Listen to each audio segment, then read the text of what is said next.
hay update video here towards the end of February. It's a beautiful day. Flags need attention. Creek's in good shape, but it's been out of its bank. There's some debris washed up here.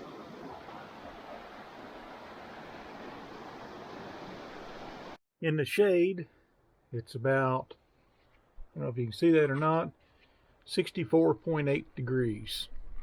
We're kind of in the middle of mud season here, where it gets cold and then it thaws out. The ground freezes, but then the top of the ground about that much will freeze, will thaw out, and it's just like ice out there. And I tell all these hay customers, I try to get them to come in the morning when the ground's froze, but some of them come you know, like late in the evening, maybe because they don't have a choice probably. But it doesn't matter how big or bad your 3/4 ton 4-wheel drive truck is. You know, if you're hauling a trailer and coming in here to buy hay, you're going to get stuck.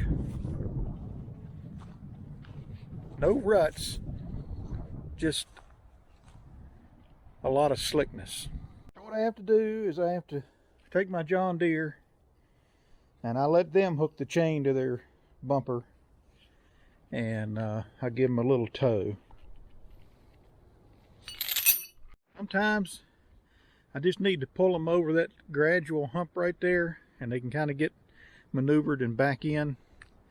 Some of them they have to swing real wide, and then they get down there where it starts sloping over that way just a hair, and then I have to give them a pull backwards. When they're coming this way, obviously I'm pulling forward till they can get traction, but when they get down in here I have to pull them backwards,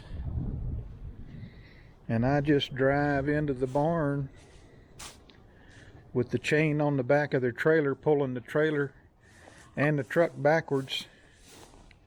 At some point they get some traction and they're able to come on in the barn, and then I go out the side door with the John Deere. Which brings me to the hay update for February. So, you know, as you can see, we've sold a goodly amount of hay, and we had hay stacked up and all the way back against the John Deere there. That was some second cutting hay in the center. That's gone. You know, we had hay stacked from here all the way back to that stack, and it was up pretty high too, and all of that hay has gone out of here recently, and I mean, right here is what you see. This is what I got left. Got a little stash over in that corner. It's a little hard to see with the sun. A little stash over in that corner, the door, and then one back there. And the plan is to take whatever hay we got left, and we're going to put it down on the ground and fix these tarps.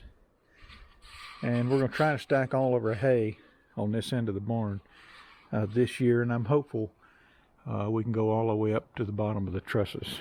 We'll see. The thing I don't know is, from a weight standpoint, is the hay going to fall over against my 6x6 posts and push these things outward? Maybe in the comments somebody can suggest, you know, do I need to be running a cable across from one side to the other? I kind of think I don't. You know, when it's leaning, it's one thing. When there's something underneath the hay, that's another. What I've done is I've kind of resisted selling these bottom bales right here, and the bales that are in that stack over there got some rain on it, but they're really tight and firm. I'm probably going to use those down in here, and we'll see what happens with these bales. I'm still getting a few calls.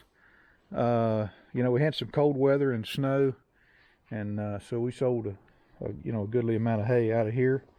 But as you can see, we got a clear opening on that door, and all of this is, you go back and look at some of my other videos. We had this barn, a lot of hay all the way out into here, all the way up against these 6x6s, up against this sheet metal press here, and going back all the way down along that wall, and from the center all the way down to actually past my John Deere baler a little bit. And but we've been fortunate, we've sold all of that, and so I'm very grateful to move the hay out of here. So as far as horse quality hay goes, we've got some in here. We just kind of need to pick through it as we go. When I sell a bale of horse quality hay, in my view, it's got to be perfect. I lower the price for cow and goat hay a little bit, and some horse people will buy it, which is fine with me. But when you buy hay at a reduced price from me, you can't be picking through it. You can't be saying, well, that bale's got a little bit of hump on it. I think I'll take one of the perfect ones over here. You just gotta kind of take them as they come, and especially if we're selling a bottom bale. I had one guy tell one of my boys he was pulling some bottom bales out of here, and the guy said, yeah, set that one aside. And I told my son, I said, load it up. He's buying bottom bales. He's getting the bottom dollar price that we have on hay. He's just using it for bedding. So we loaded it on this trailer. And I don't really cop an attitude like, if you don't like it, you can go somewhere else. But at the same time, while I want to be accommodating, we do try to sell hay on our own terms. So, but really pleased with the I'm really pleased with the hay that we moved out. There's a huge glut of hay still. A lot of square bales are going out on the market. People are they raised them a little bit when we had some cold weather, snow and sleet, but I think the weather's going to break to the warmer side like it is today, more and more frequently. And so I think some prices have already started falling. People are trying to get their hay. People are trying to get their hay out of their barns so they have a place to put their hay. Come spring. That buys goat hay from me, cow and goat hay. I think he needs another 150 bales. They'll probably come off this stack. Like I said, I kind of like these bales over here because they're they just have some great shape and they're solid. And if we're going to put a bale down to walk around on for bottom bales, this is what I would prefer to use. Here's kind of a view from the other end of the barn, opposite of where I was standing, and you can see there's not a lot of hay. I'll get over here, you can see a little better maybe, but really not a lot of hay there.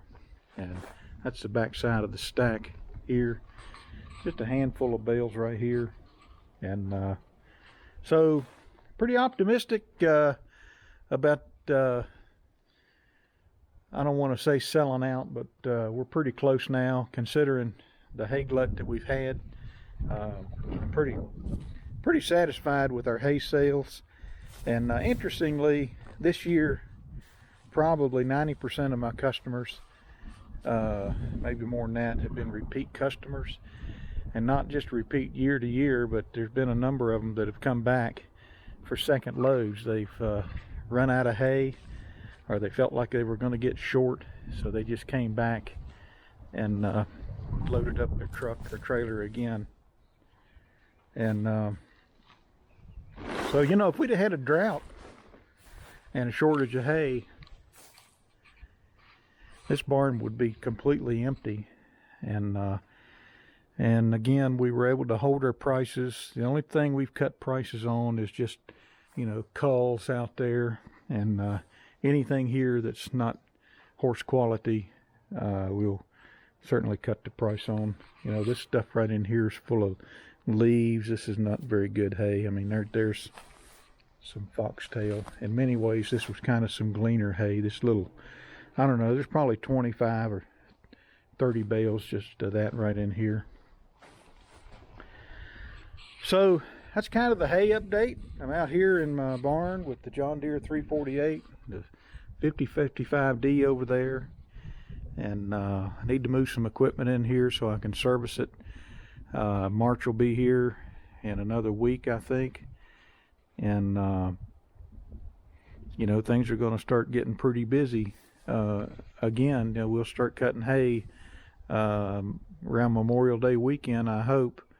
And so we want to just kind of get everything in here, get it greased and lubed up. And I got some repairs to some hay wagons. I got hay wagons to build. We're anxious to start putting down fertilizer. Not quite ready to do that yet. And so we have some videos on all that stuff. So that's kind of where we stand. February 2021. Hope you enjoyed the video. Feel free to comment, and we'll talk to you later.